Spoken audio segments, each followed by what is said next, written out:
Hello, friends. Welcome to Creative Medicine.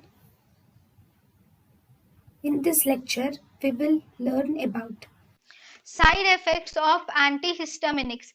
Antihistaminics can cause sedation, they can cause weight gain or photosensitivity, they can cause hepatotoxicity.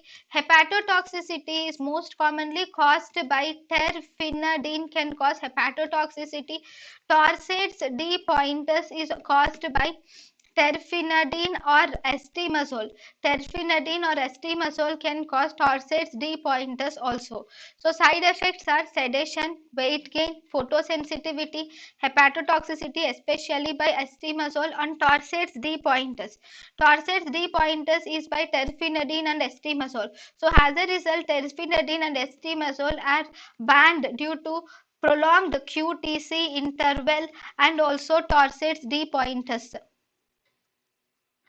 Then some of the patients might also, whenever there is poisoning of this antihistaminics, can result in coma, convulsions and cardiotoxicity. So treatment of this three C's is symptomatic and supportive treatment should be given. thank you and thank you for watching.